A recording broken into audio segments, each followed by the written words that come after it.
안녕하십니까. 지금부터 수업을 시작하도록 하겠습니다. 쉬는 시간에 여러 가지 말씀도 드리고 했는데요. 가장 중요한 건 본인의 마음가짐이라고 생각을 합니다. 저도 부족한 부분이 그거거든요. 이거 아니면 저렇게 하지. 근데 아까, 저희 서기스사님께서도 말씀하셨던 부분이 절실함이 필요하다. 절실함이 있어야지만 뭔가 할 수 있게 돼 있거든요. 근데 저도 사실 절실함이 좀 부족합니다. 그거 아니어도 이제 먹고 사는 데는 당장 지장은 없거든요. 제 입장에서는 먹고 사는 게 우선이기 때문에 회사 일에 더 충실할 수밖에 없는 거고. 근데 이제 합격하시는 분들을 보면은, 회사 일을 하면서도 쪼개가지고 하니까 그런 부분 보면 참 대단하다. 왜냐면 나는 그렇게 못하니까. 벌려놓은 일은 많고, 이렇게 수습하는 것도 아무것도 없고, 그리고 뭐 항상 보면은 시험 볼 때 되면은 핑계 없는 무덤 없다고 핑계가 많이 생기더라고요. 뭐 집에 가정사가 있고 또 뭐 구정이 있고 아니 뭐 여름 휴가 때 또 놀러 가야 되고 마누라가 막 뭐라 그러고 뭐 이런 것부터 시작해가지고 일단 저희 와이프도 참 저기 하는 부분이 10년이 넘게 공부를 하고 있습니다. 제가 솔직히 공부만 2000년도부터 제가 시작을 했거든요. 기사 공부를. 그래서 이것저것 안 해본 게 없습니다. 뭐 소방도 잠깐 했다가 예?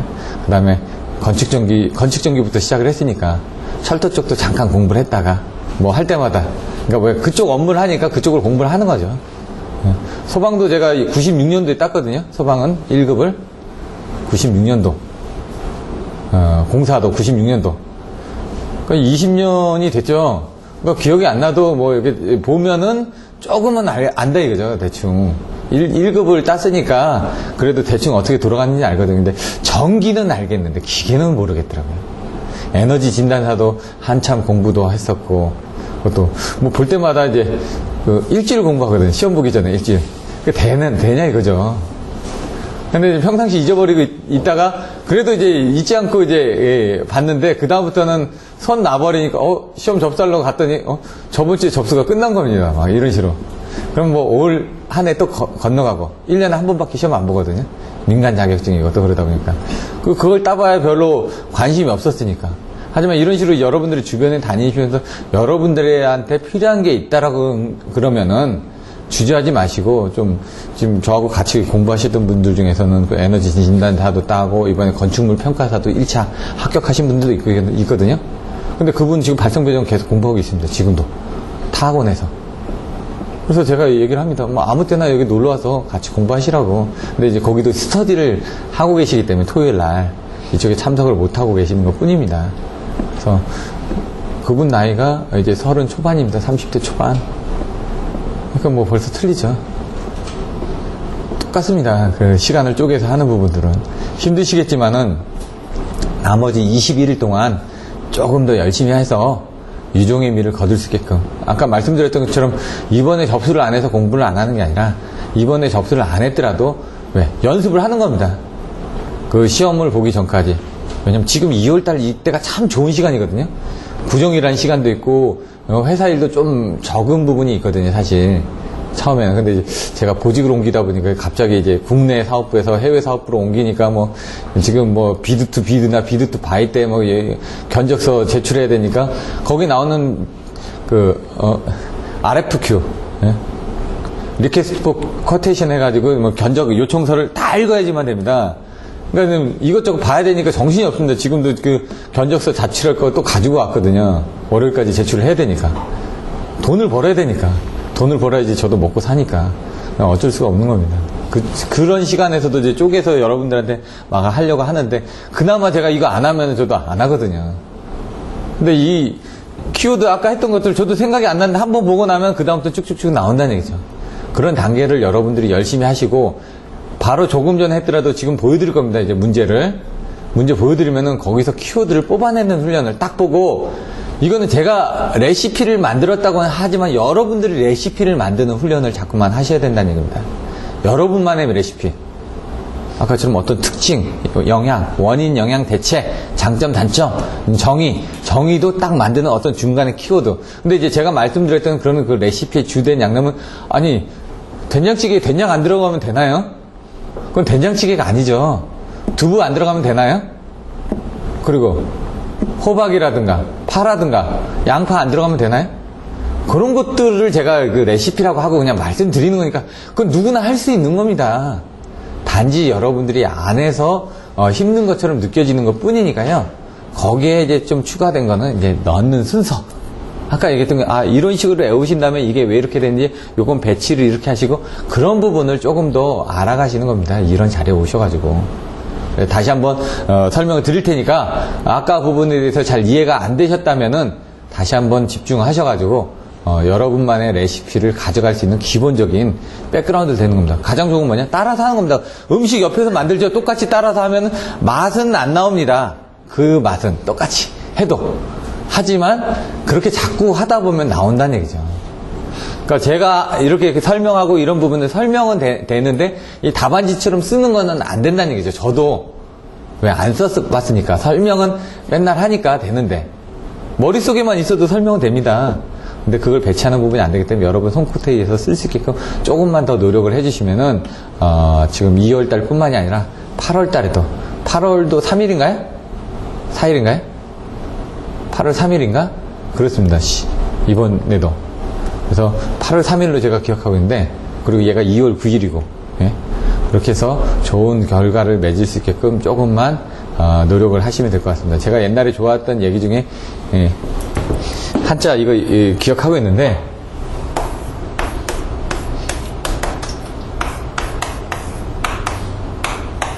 이게 맞는지 모르겠네. 이게 뭘까요? 인내. 인내를 가지고 기다리는 겁니다, 저도. 저 한자 잘 모릅니다. 예. 옛날엔 좀 공부했는데, 저희 애들이 뭐 옛날 9급부터 해가지고 9급, 6급 뭐 해가지고 지금 뭐 4급까지 됐고, 이제 3급 이제 또 시험 보는데, 와, 저보다 많이 알더라고요. 근데 이때도 어떻게 공부를 했냐면, 부스를 공부했습니다, 부스를. 이 부스에 관련된, 예? 뜻을 이렇게 외워주는 식으로. 마찬가지입니다. 인내를 가지고 여러분들 좀 하시다 보면 좋은 결과 있을 거라고 생각하고요. 또, 강사님은 이제 한자를 너무 많이 쓰시더라고요. 그래서 거기 그런 부분이 꼭 필요하진 않습니다, 지금.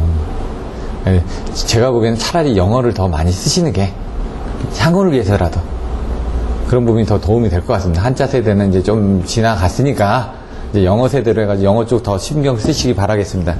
자, 그러면 이제 자료를 보시면요.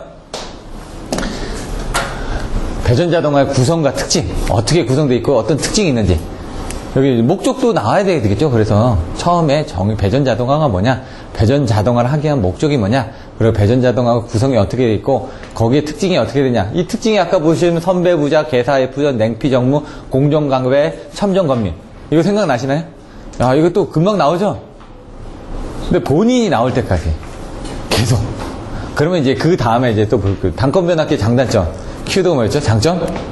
동요 큰 누절. 단점은 단절 저중피. 예?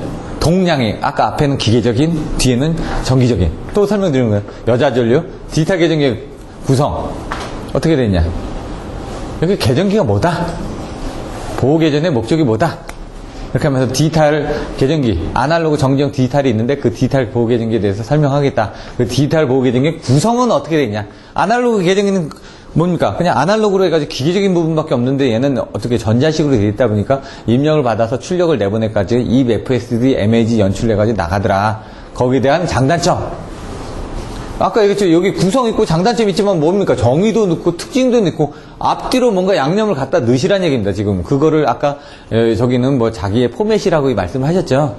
그런 형식대로 자꾸 만들어 가시다 보면 그 형식에 맞춰서 뭔가 쓰면 다른 사람의 답안지하고 차별화가 되거든요. 모범 답안하고 차별화가 돼야 됩니다. 모범 답안은 일단 그냥 써주시고 모범 답안에 없는 내용들 좀 눈에 띄어짐으로 인해 가지고 차별화가 돼야 된다는 얘기죠.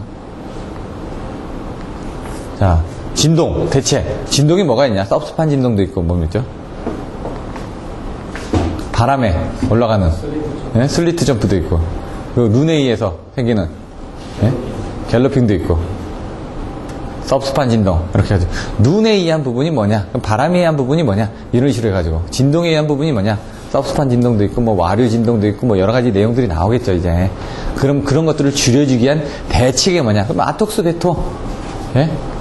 딱 써주시면 되죠. 안정도 해석법, 등면적법, 단답법 아까처럼 그림 그려주시면 되고, 안정도가 무엇이냐? 안정도가 뭘까요? 안정도의 종류에는 이제 두 가지가 있습니다.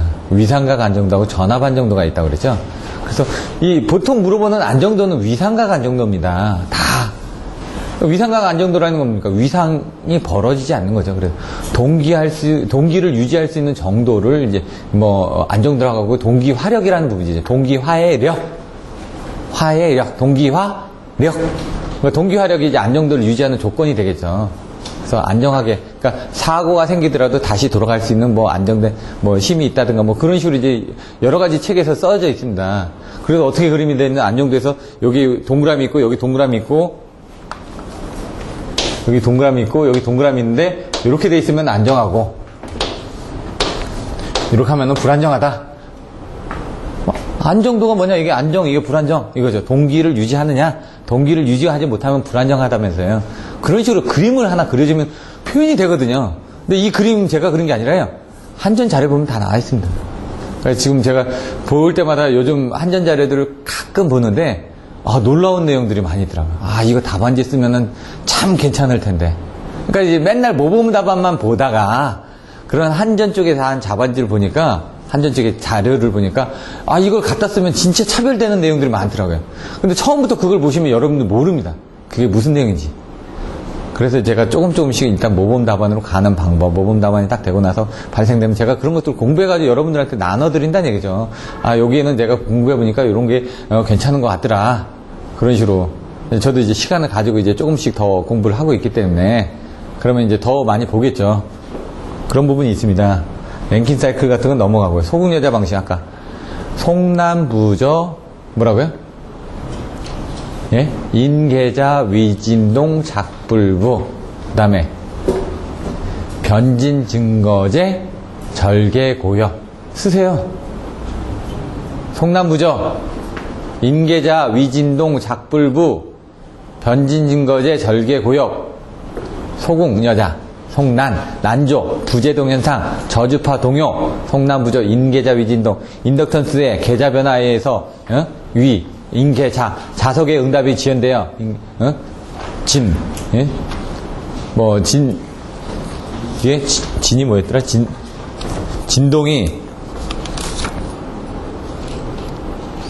억제할 수 있는 진동, 동적 작용력이 진동 작용력이 불감대 영역에 존재하여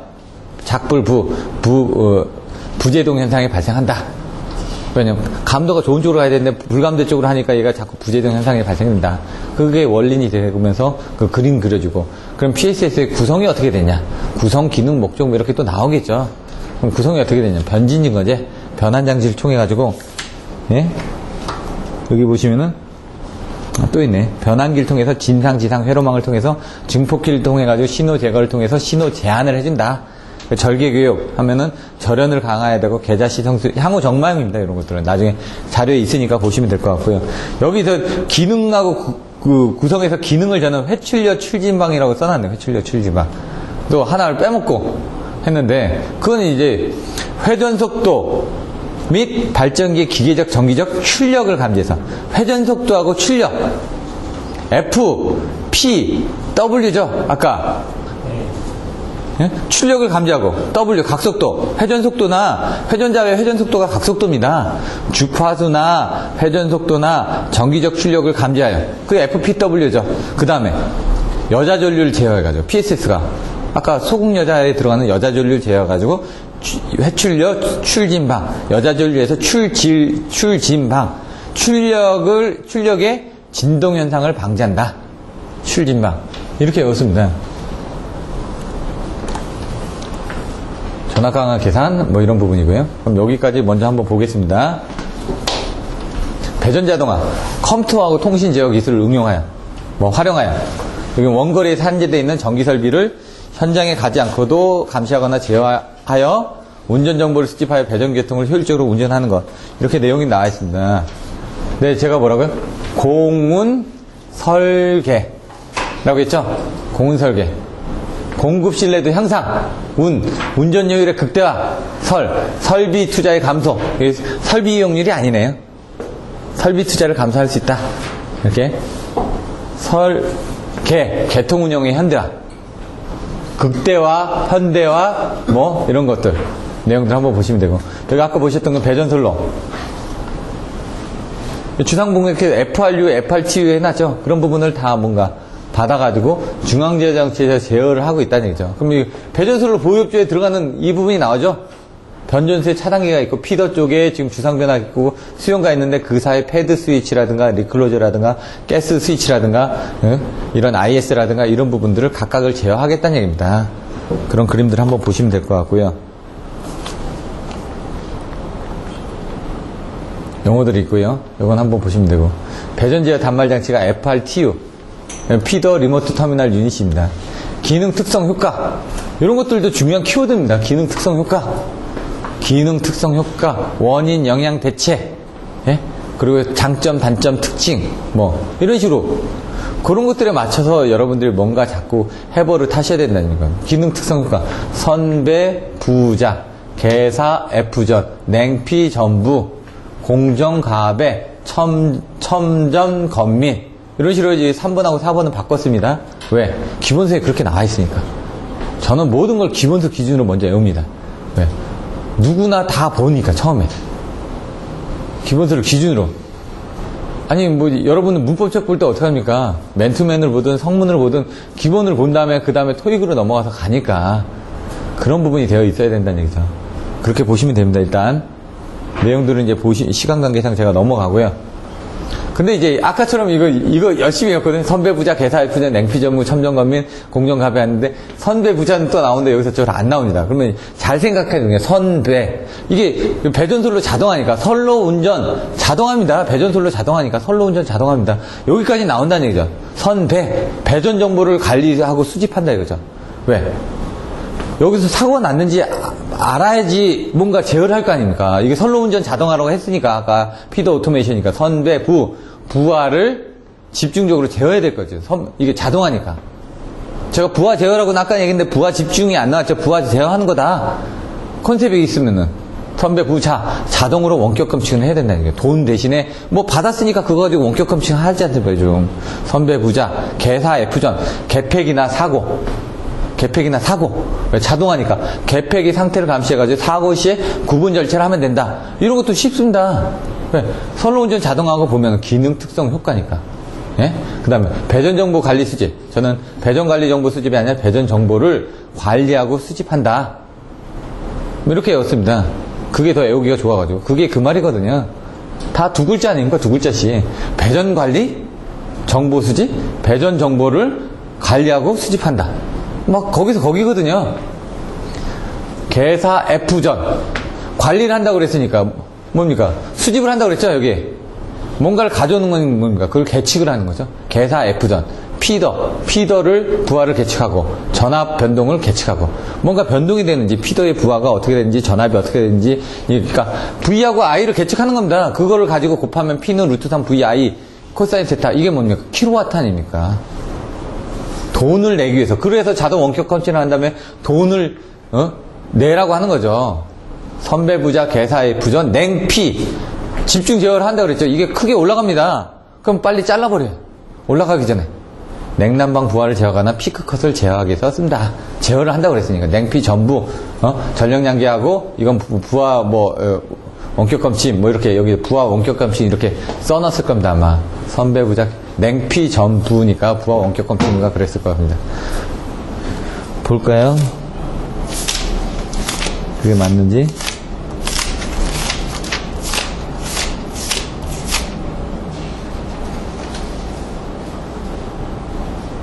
부하 분석이네 그냥 부하 분석.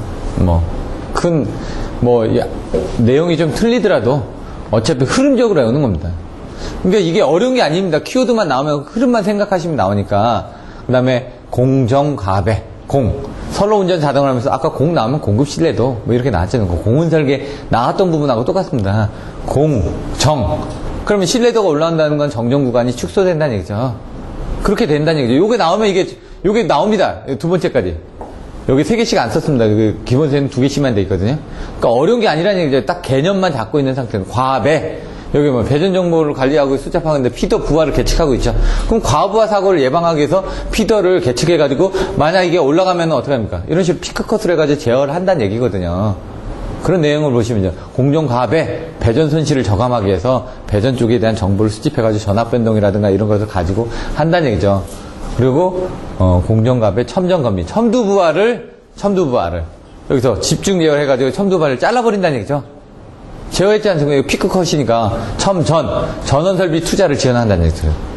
첨두부하를 잘라버리면서, 왜냐면 이거 계속 올라가면은 전원 설비를 올려줘야 되니까 투자를 지연시키겠다는 첨전 검민, 검침 업무를 편하게 하고 민원 발생을 억제를 한다는 얘기죠. 자동 원격 검침하니까 가가지고 들어가서 문제 생기고 그러지 않습니까? 그렇게 따지면 이것도 이제 그 키워드만 알고 나면 그냥 씁니다. 그럼 이거 벌써 몇 줄이죠? 9줄입니다. 2줄씩이니까. 반 채운다는 얘기예요. 22줄에 반 채운다는 얘기입니다, 지금. 이거 25점짜리는 나눕니다. 배전 자동화. 그럼 앞에서 지금 그러니까 배전 자동화가 뭔지 간단하게 써주죠. 그리고 배전 자동화의 목적이 뭔지 네 개 있었죠? 뭐라고요? 4개? 공운 설계. 자꾸 반복하셔야죠, 이게. 공이 뭐라고요? 공급 신뢰도 향상, 운전율의 극대화, 설비 용률이 아니라 설비 투자 지연, 설비 투자 감소, 이런 부분 나왔고, 교통 운영의 현대화. 이게 좋아졌다 이거죠. 더 좋아졌다. 극대화 시켰고, 좋아졌다. 이걸로 통해가지고 배전 자동을 통해서, 이런 개념으로 자꾸 반복해서, 뭔가 이제 애웠으니까 답이 나오는 거죠. 이게 키워드가 안 나오면 이거 나오나요, 이게? 키워드가 나와서 애웠으니까, 이 배전 자동화는 개념이 이거니까 줄줄줄줄 끌려 나오는 거죠, 이제 그다음부터는.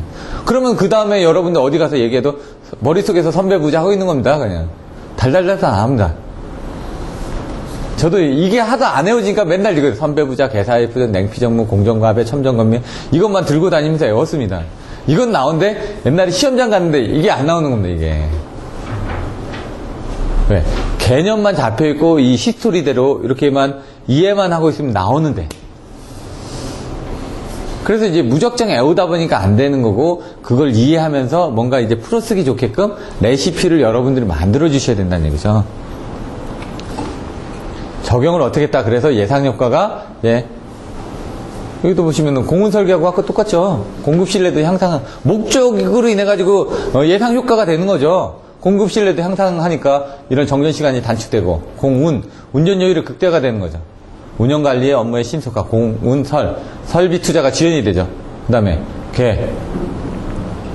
교통운용이 현대화가 된다고 그랬는데, 그런 부분을 신뢰 향상으로 투자액이 절감이 되고, 정보가 연계가 되고, 이런 내용들을 신속화되고, 부하 증가시 조정이 가능하고, 이용률이 향상이 되고, 이런 부분들 여러분들 맞춰서 쓰시면 된다는 얘기죠. 정 안 되면 저기 앞에 썼던 거 갖다 또 쓰시면 됩니다. 압니까? 거기서 다 일일이 보는 게 아니라 어떤 형태에 따라서 이 사람이 이해하고 좀 썼는지만 보는 거지. 여기서 이 부분은 얘나 쟤나 거의 똑같거든요. 내용은. 목적이 뭡니까? 효과를 이루기 위해서 하는 거니까. 근데 적용식 고려사항에서는 이제 얘가 통신 시스템이 있다 보니까 여러 가지 제어 장치라든가 그걸 알고리즘에서 하는 부분들이 문제가 될 수가 있다. 이런 부분인 거죠.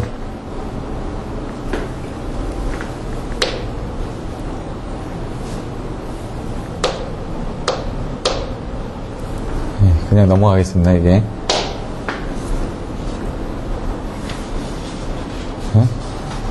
42번이, 이제 됐네요. 단점 번역기 장단점. 키워드가 뭐라고요?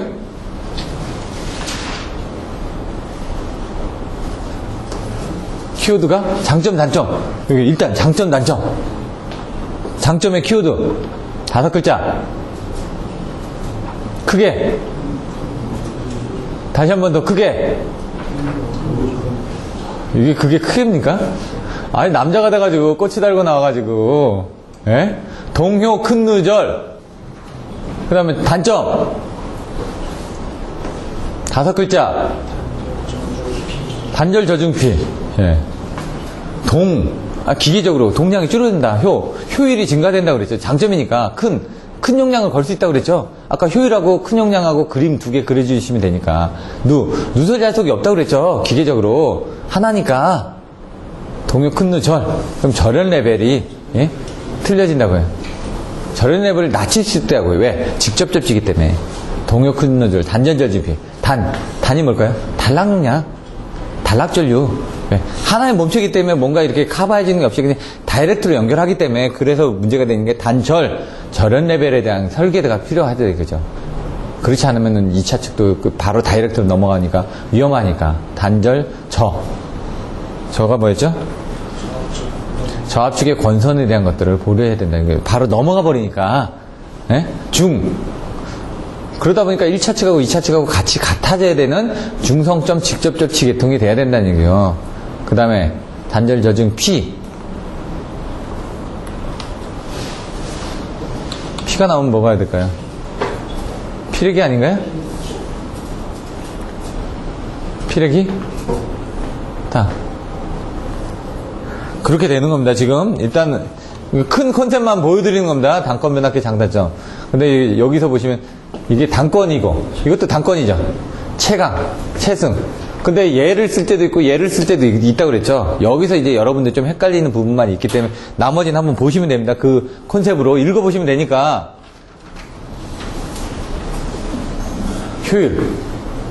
효율에서 사실 이제 효율에서는 이걸 가지고 효율을 합니다.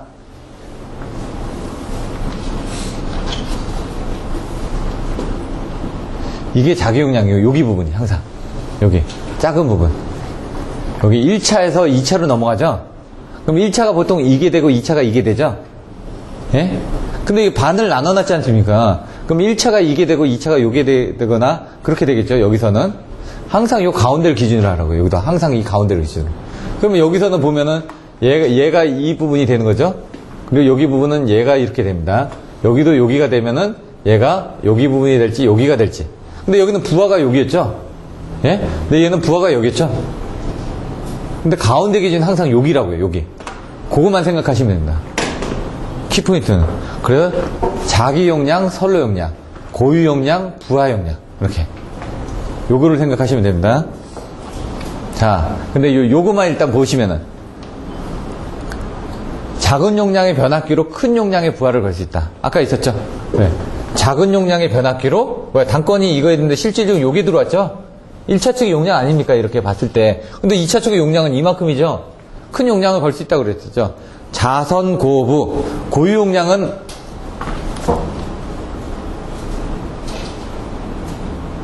고유 용량이 이거라고 했죠?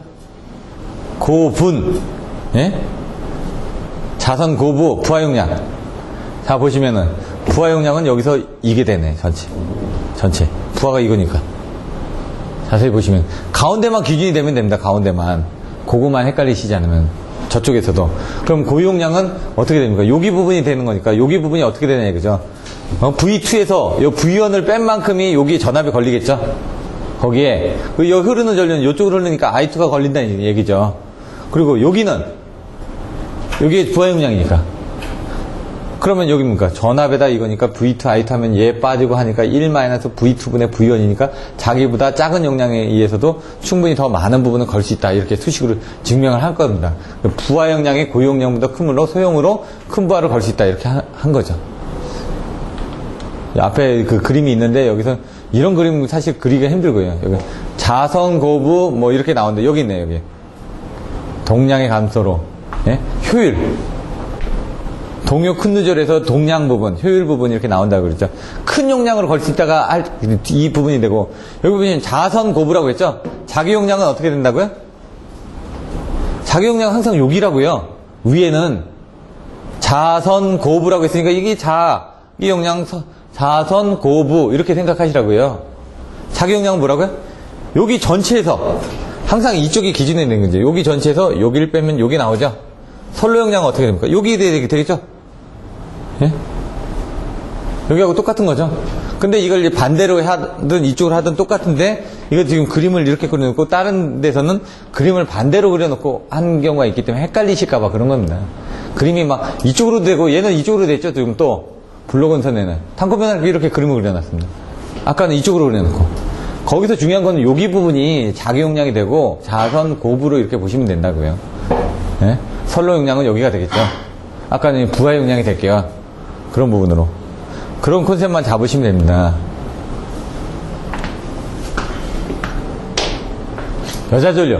아까 좀 여자 전류하고 여자 도립 전류 나오죠. 그럼 여자 전류에서도 아까 보시면 이렇게 그림을 그린다고 그랬죠. 이 그림을 이렇게, 요 분도 시험을 쓰고 나서 여기도 지금 다 아까 그 서기 시사님하고 같이 공부하셨던 분인데 이분은 그 다음에 됐습니다. 87회 때인가. 구정이 나와가지고 저하고 같이 여기서 공부하고 그랬거든요. 학원에서 둘이서 나가서 밥 먹고 그랬는데, 예? 그분 합격하고 전 떨어져가지고 계속. 그때 87회 때 제가 58인가 59 나왔거든요. 그때 저도. 예? 그렇게 이제 구정 때도 나와서 공부하니까, 왜? 그때는 조금 나와서 하니까 공부가 되더라고요. 왜냐면 남들. 구정 날에도 어디 안 가고. 그러고 나서 와이프한테 욕 죽어라고 먹었죠. 이제. 뭐 양쪽 다 안 갔으니까. 근데 그렇게 하면은 좀 마음가짐을 틀리게 했을 땐 점수가 나왔는데, 그러고 나서 이제 또 이렇게 점수가 안 나오니까 그때 또 이렇게 제가 또 시험을 또 몇 번 안 봤죠. 또 이렇게. 예? 공부에 또 좀 손을 놨다가 또 다시 잡았다가 놨다 잡았다 하니까 결국 뭡니까? 다람쥐 태팔기 돌지 처음부터 다시 시작하는 겁니다. 문법책 보다가 놓으면은 그 기억 나나요? 그래서 자꾸 제가 여러분들한테 이것도 끈을 놓지 않고 계속 말씀드리는 부분이 자꾸 할수록 합격의 지름길에 가깝게 가게 되는 겁니다. 그래서 힘드셔도 저만 쫓아오세요 일단. 그럼 제가 여러분을 여기까지는 올려드립니다. 제 경험이 있기 때문에 여기까지는 올려드리는데 여기에서 올라가는 거는 여러분의 몫입니다. 뭐 이런 내용들이 있으니까 한번 보시면 될 것 같고요. 여자 전류, 도립 전류가 뭐냐? 변압기에 무부하로 전원을 투입하면 전압 투입 순간에 잔류 자석에 따라 전격 전류의 7배에서 8배 다른 도립 전류가 순간적으로 시간이었죠. 여자 전류는 여자를 시키기 위해서 하는 부분이고 얘는 여자 도립 전류고요. 여자 전류, 정상 전류, 잔류 자석에 가지고 여자 전류에는 고조파 성분이 들어가 있죠. 도립 전류에는 이렇게 제2고조파 성분이 많아서 전류 차동기가 오동작을 발생한다. 그래서 고조파 성분이 있고 거기에 대한 문제점들이 있기 때문에 그걸 대처하기 위해서 어떻게 해야 된다. 이런 내용들이 나오는 거죠. 뭐 이런 조건들을 한번 보시면 되고, 얘도 뭐 안 나오는 건 아니라 요걸 이제 설명하기 위해서 이제 라플라스 변환해가지고 요 회로 방정식을 이게 2의 마이너스 r분의 l 해가지고 이제 그 l이 투입했을 때, 또 빠졌을 때, 또 C가 투입했을 때 또 틀려지거든요. 감소되는 부분, 올라가는 부분, 이걸 가지고 회로 인해서 분석을 해놓은 겁니다. 그냥 그걸 라플라스 변환으로 그냥 해놓은 거죠. 이런 식으로 라플라스 변환해가지고 설명을 하면은 이렇게 자석에 따라서 되는 거고, 그러면 뭐라고 그랬죠? 특암곱이라고 했죠. 특암곱이 변압기의 여자 전류에 대한 도립 대책이 특암곱이라고 해요. 네? 트립을 감도를 저하하고 고조파를 억제하고 비대칭파를 저지하고. 왜? 이거 아까 지금 이고조파 성분이 있으니까 고조파라든가 비대칭분이 되는 거죠. 변압기 용량이 클 때보다 작을 때 여자 도립 전류가 더 크더라. 그리고 열간 하변일 때하고 방향성, 냉간 하변일 때하고 또 틀려지더라. 이렇게. 그리고 고압축에서 투입할 때하고 저압축에서 투입할 때 또 틀려지더라. 그런 것들 내용들이 나와 있습니다. 진동 여기 나왔죠? 여기 이분도 합격하셨습니다. 다 합격하신 분의 자료를 가지고 보여드리는 겁니다. 왜? 여러분들도 이렇게 쓰면 합격할 수 있다라는 걸 보여드려야 되니까. 합격 안 하신 분의 자료는 보지도 않으려고 하죠. 예? 그래서 합격한 사람들 있을 때마다 쫓아다니면서 자료 받아가지고 스캔을 다 떠났는데 그 중에 여러분들한테 와닿는 것들. 요거는 10점짜리로 정리되어 있는데 그림 나오죠, 딱. 그림. 딱 그림. 그림 옆에 딱 있으니까 어떻게 베이트 댐퍼. 그림. 이름 빨리 지나가죠. 그림. 이런 그림이 중요하다는 얘기죠. 해석 클래퍼. 그림. 잘 돼 있죠? 이거 다 나눠 드렸으니까 그림. 이런 그림들이 중요하다는 얘기입니다, 지금. 갤러핑 발생해나 이걸 10점짜리로 하기도 하고. 이분이 지금 포스코 에너지 있나? 갑자기 생각이 안 나네. 여기 등면접법, 안정대해석법, 등면접법. 그러면 이제 등면접법을 하기 위해서 이제 회로가 4개가 그림이 그려져야죠. 등면접법은 뭐가 나와야 되겠냐? 2회선에서 한 회선이 사고가 나가지고 사고 난 회선을 끊었다가 다시 붙여주는 그런 부분이 나와야 되겠죠. 그림이 4개가 나온다고. 처음에 2회선이 나왔다가 이렇게 정상 상태에서 사고가 났던 부분에서 끊어주고 다시 재폐로까지 해주는 이런 부분에 따라서 그래서 면적이 이렇게 나오는 부분을 이렇게 하나 2회선을 하다가 사고가 났다가 1회선으로 가면서 이거 하나 딱 그으라고요. 딱 우리가 보내고자 하는 송전 전력을 그린 다음에 요 A 면적하고 B 면적이 같아지는 부분이 여기 요 점을 넘어가지 않으면은 그래서 요거를 이제 뭐 A, B, C, D, E, F 이렇게 한 데도 있고요. 다 틀려진다고 그랬죠. 그래서 요거를 만들기 위해서 요 면적으로 하려면 어떻게 보면 P0에서 요게 뭐죠? PC에 대한 사실은 이게 PA, PB, PC입니다. 거기서는 교과서에서는 그러니까 PB를 씁니다. PB를 P0에서 PB 사인 세타를 빼면 요 A라는 면적이 나오고요. 요거는 PC 사인 세타에서 P0를 빼면은 요 면적이 나오는 거죠. 그것도 기본서는 그렇게 돼 있다는 얘기죠. 이걸 보고 딱 기본서를 많이 보신 분들은 뭐가 틀리다라는 걸 아는 겁니다. 그걸 틀리다라는 걸 아는 분은 자기가 제대로 쓸 수가 있다는 얘기죠. 써봤으니까 틀리다라는 걸 알죠. 왜? 쓰면서 어떤 식으로 썼는지 머릿속에 감이 있을 거 아닙니까?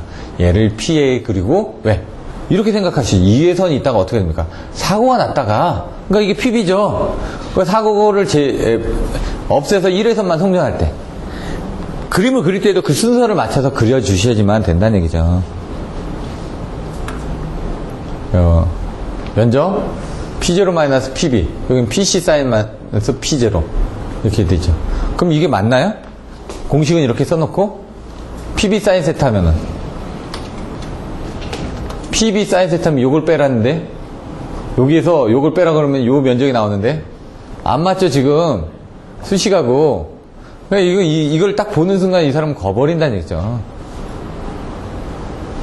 사소한 거 하나에 여자들하고 똑같죠. 사소한 거 하나에 탁 토라지듯이 아는 사람이라면 저 같으면 이거는 애워서 쓴 겁니다. 이거는 저 같으면 네?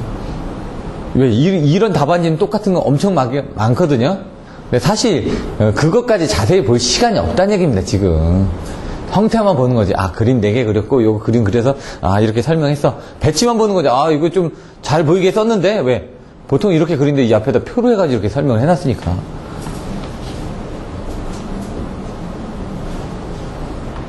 그래서 여기다 이렇게 또 해놨죠. 이런 그림들. 이런 그림들 잘 그려놓은 거죠. 앞에 거는 묻혀버리는 겁니다. 보지도 않고요. 사실 볼 수도 없고요. 그림만 보고 넘어가니까. 키워드만 보고. 아, 이거 4개 쓰라고 했는데 5개 썼어요. 하나 더 보여지는데, 아, 다른 사람은 특징, 장점만 썼는데, 아, 여기는 기능이 어떻게 되고, 구비 조건이 어떻게 되고, 이걸로 인해서 뭐 발생할 수 있는 원인과 영향과 대책을 써놨다. 딱 보기에도 한눈에 싹 뭔가 보여지지 않습니까? 그런 답안지가 점수가 잘 나온다는 얘기죠. 근데 이제 그런 걸 쓰려면은 좀 많이 하셔야지만 갖다 붙일 수가 있으니까. 거짓말도 많이 해봐야지 거짓말이 되죠. 양치기 소년이 그냥 해가지고 저기 마을 주민이 왔겠습니까? 몇 번 하다 보니까 이제 마을 주민들이 이제 다 익숙해지다 보니까 이제 안 오는 거죠. 마찬가지입니다. 채점자도 많이 하다 보니까 맨날 똑같은 답안지만 보는데 점수를 주겠냐 이거죠. 양치기 소년처럼 기본적인 점수밖에 안 준다는 얘기죠. 근데 그 기본적인 점수를 넘어가려면은 그런 부분들은 여러분들이 하기 힘드니까 그때는 이제 제가 그런 팁들은 드리겠다는 얘기죠. 근데 그거를 이제 드릴 수 있는 게 한계가 있으니까 저희가 여러분들이 뭔가 하시면 회전체 동력방정식 위각 출시 생각나시나요? 위각 출시. 그래서 제가 여기는 뭐 출력은 그냥 이렇게 간다 그랬죠. 출력은. 그럼 뭐라고요? 얘가 위로 올라가면서 빠져나온다라고 제가 얘기했죠. 그냥 여기가 첫 번째고 그다음 두 번째고 세 번째입니다. 그럼 여기 기준이 어떻게 있으면 처음에는 아, 이 기준점에 갇혀서 이렇게 갔는데 그 다음에는 요 내려오게 되면은 얘가 밑으로 내려왔죠. 그러니까 요거에 얘가 밑으로 내려왔다고 생각하시면 됩니다. 그냥. 그럼 요 가운데 걸쳤겠네요. 그러고 난 다음에 얘가 밑으로 빠져나갔다고 해요. 빠져나갔으니까 어떻게 됩니까? 얘만 남죠? 그렇게 생각하시라고요. 왜 이거 곡선은 밑으로 땅땅땅땅 내려가니까 그냥 그렇게 외웠습니다. 무식하게. 진짜 무식하죠? 하지만 외워지는데 뭐 쓸 수가 있는데 근데 이게 시험 문제 나왔거든요. 25점짜리 단단법만 물어봤습니다. 단단법을. 보통은 등면적법하고 단단법을 물어보는데 25점짜리를 단단법만 물어봤는데 쓸 게 없더라고요. 저 이거 그림 그렸습니다. 그리고 단단법하고 등면접법하고 비교해서 썼는데 그게 잘못됐더라 이거죠. 채점자가 원한 거는 이 단단법에 대해서 보시면 이 밑에 이제 수식이 나옵니다. 요 수식들을 넣고 요걸 뭔가 정의를 해주기를 원했는데, 예? 요게 그리고 요 그림은 그랬는데 저 수식을 제가 못 쓴 겁니다. 그러니까 점수가 잘 안 나왔더라고요. 그 교시는. 그러니까 그럴 것 같으면 차라리 다른 문제를 선택하시는 게 낫다는 얘기죠. 어줍지 않게 써가지고 점수를 못 받을 바에는 좀 그래도 잘 쓰니까 문제 선택도 중요한 겁니다. 단단법 다 썼을 겁니다, 다. 근데 등면접법 보고 단단법 그걸 봐가지고 썼을 거란 얘기죠. 근데 이제 그렇게 해도 됩니다. 왜? 단단법을 쓰라고 했지만 더 많은 부분을 써주면 좋은데 문제는 단단법을 정확하게 써주고 난 다음에 다른 걸 써주면 점수가 좋은데 단단법도 제대로 못 써주면서 이것저것 쓰면 채점자가 봤을 때 이 사람은 주객이 전도되는 거죠, 주객이. 그럼 눈에 안 띄인다는 얘기죠. 눈에 띄어줘야 되는데. 그래서 혹자는 또 그러더라고요. 그 앞뒤로 다 안 쓰고, 그 키워드를 해가지고 그것만 딱 쓰면 됩니다. 옛날에는 그게 됐습니다, 옛날에는. 예. 옛날에 그 시험 봐가지고 60 몇 회 때부터 합격하셨던 분들을 보면 나는 8페이지밖에 안 썼는데, 그때는 이제 200명, 그때는 한 250명에서 300명 시험 보는데 한 10명씩 시험 뽑았거든요. 그럼 뭐, 200명 봐가지고 한 10명 합격하면은 그거 괜찮은 거 아닙니까? 근데 그때는 이제 차별이 되는 부분들이 키워드만 나와도 이 사람 확실하게 눈에 띄니까. 근데 지금 키워드만 나오는 거는 확실하게 눈에 안 띄니까 제가 보기에는 아까처럼 자기는 안 외웠다고 그랬죠? 안 외우고 그냥 썼다고요. 그런 게 눈에 띄다 보니까 아, 이 사람 뭔가 알고 썼구나 하면 거기에 대한 점수를 많이 주고, 그리고 제가 채점을 받았을 때 잘 나왔던 부분들은 앞에 뭔가 이렇게 개요를 잘 써가지고, 그리고 이제 시험 볼 때 그 첫 번째 문제를 자신 있는 문제를 쓰잖아요. 그럼 거기에 대해서 일단 기본 점수가 먹고 들어가는 거예요. 얼굴이 예쁘면 먹고 들어가죠. 마음이 어떻든 간에 딱 보기에 섹시하고 예쁘고 뭐 그러면 옷 잘 입고 그러면 근데 말해보니까 꽝이더라 이럴 수도 있지만 일단 분위기가 틀려진다는 얘기죠. 1번 문제를 딱 썼는데 그 자체의 분위기가 잘 돼 있으면 2번, 3번까지 분위기가 딱 잘 돼 있죠. 4번에 가서 조금 미흡하더라도 기대 점수에서 그냥 점수가 올라갑니다. 그냥. 그래서 자기가 좀 잘 못하는 건 뒤로 감추고, 채점자들도 하다 보면 요거 좀 약하지만 이 사람은 딱 보기에 점수 줘서 아예 합격시켜, 이런 부분으로 점수가 올라갈 수가 있다는 얘기죠. 지금은 어떻게 되는지 잘 모르겠지만은 그런 부분도 하나의 방법이라고. 채점자들하고도 몇 번 만났거든요. 어떻게 써야 됩니까? 그 채점자들의 서브노트도 달라 그러고 안 주시더라고요. 채점자들은 그런 거 없다고. 네, 그럼 채점할 때 주안점이 어떻게 되냐? 면접 볼 때 주안점이 어떻게 되냐? 아까 면접도 마찬가지입니다. 오전, 오후 면접을 보거든요. 그럼 오후에 면접 보는 사람들이 오전에 가가지고 기다리는 겁니다. 세 그룹으로 볼 수도 있고 두 그룹으로 볼 수도 있거든요. 그때마다. 그럼 한 20분씩 면접 보거든요. 그러면 이제 면접 보고 나오면 그 앞에 나오는데 마포 같은 거 산업인력관리공단 나와가지고 있다가 다 아는 사람들이거든요. 그럼 아는 사람 나오면 뭐 물어봤냐? 다 윈윈이라고 다 설명을 해줍니다. 뭐뭐 나왔다 자기 아는 대로. 그럼 그 문제를 가져가면 한 30%는 나옵니다. 30% 정도 중복됩니다.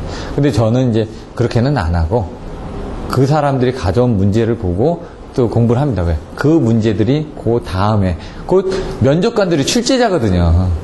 그 사람들이 중요하게 물어봤다라는 건 그게 시험 문제로 나올 수 있는 확률이 있으니까 그 문제를 그냥 공부를 하는 겁니다. 언제든지 출제될 수 있는 문제니까. 그런 것들이 바로 이런 겁니다, 다. 소스를 어디서 얻냐? 그럼 그쪽에서 얻는 거죠. 그러면 면접 보면서 뭘 물어봤냐고 물어봐가지고 그런 것들 정리해가지고 그것들을 또 공부하기도 합니다. 그리고 그 중에 다음에 시험에 나왔던 문제들도 있고요. 그래서, 그런 것들도 이제 좀 정보를 얻도록 노력을 할 테니까, 이제는, 아까처럼 이제 저 혼자 하는 건 한계가 있거든요. 아까 오시면 이제 다 기존에 합격했던 사람들 루트를 통해서 아는 사람들이 있으니까 그때는 뭐 물어보셨나요? 이렇게 해가지고 리스트 만들면 됩니다. 근데 혼자서 할 수 있는 게 제가 한계가 있다 보니까 아까 그런 것들도 같이 좀 도움도 요청드리고 그런 거죠. 여기 보시면은 2기, 3기 해가지고 나와 있으니까 안정도 향상 대책. 이거는 제가 20점은 맞은 것 같습니다. 20점은. 썼을 때. 왜냐면 2교시 때도 80점 나왔거든요. 예? 옛날에 안정도 향상대책, 열병합 발전 뭐 이렇게까지 나왔던 부분을 썼는데 그 교시에 80점이 나오더라고요. 그럼 얘는 20점이 나왔던 얘기였어요. 안정도 향상대책 키워드가 뭘까요?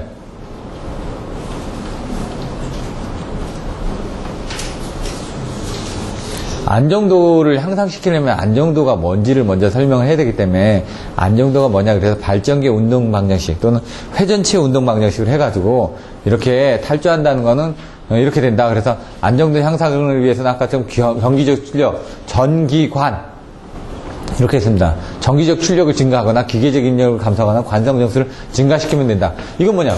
회전치 운동 방정식을 가지고 또는 일기무한대 운동 방정식을 가지고 발전기가 탈조되지 않고 동기를 유지할 수 있게끔 만드는 게 안정도란 얘기죠. 그러면은 안정도 향상 대책은 이런 것들을 키워주면 됩니다. 탈조하지 않게끔 뭔가 내량을 키워주면 된다는 얘기죠. 전기관 그렇게 해가지고 딱 나왔는데 안정도 향상 대책에서 키워드를 4개를 했습니다. 리전 있기, 단단 복직기에 승속중, 소개보고 FH. 생각나시나요? 자, 리전 있기. 딱. 리액턴스 감소, 전압 변동의 억제, 입출력 변동의 억제, 기타. 단단 복직기, 단단 복직 기회. 기회가 바꿨네. 승속중, 승합, 소극여자, 중간여자 방식, 승속중 T12R EV 소개보고 FH 이렇게 된다는 얘기죠. 그럼 이거 쓴 겁니다. 이게 따로 쓴 게 아니라 키워드대로 쓰고 여기서 이렇게 쓰면은 20점이 안 나오고요. 단락비 증개다, 단건 변압기 증개다, 그림 그리고 복도체다, 그림 그리고 직력 코네다 옆에 그림 하나씩 그려놓고 이거 지금 10점짜리를 쓴 겁니다. 한 페이지 아닙니까? 한 페이지.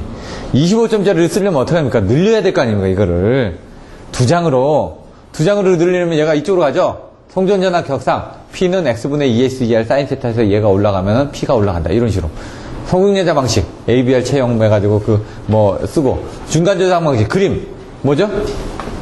중간조상 방식 하면 여기 그림이 이거 있지 않습니까? 이렇게 가서 여기서 올려주면은 얘가 이렇게 가다가 이렇게 올라간다든가 이런 식으로 이제 그림을 그려서 표현을 해준다든가 이것만 해도 중간조상 방식의 그림입니다. 근데 그 옆에다가 하나를 더 그려준다든가 뭔가 그림이 있으면 딱 이 사람 표현하고자 하는 건 아니까 그런 것들을 그렸습니다. 옆에다가 CCBR이 뭐냐? CCBR 제너레이터에 여기다가 사이리스트에다가 해가지고 뭐를 해야죠? 저항을 달아죠. 그냥 차단기가 있고 여기다 이제 사이리스터를 이렇게 해가지고 그러니까 간단하게 해서 개통이 탈락됐을 때 발전기의 부하를 분담하기 위한 TCBR을 사용한다. 이런 식으로 조금씩 내용을 더 써주시라는 얘기죠. 확실하게 아는 거죠. 간단하게 한 줄짜리 정리를 하더라도 그림과 설명이 들어가 있으니까. 자, 카르노나 랭킨 사이클은 한번 보시면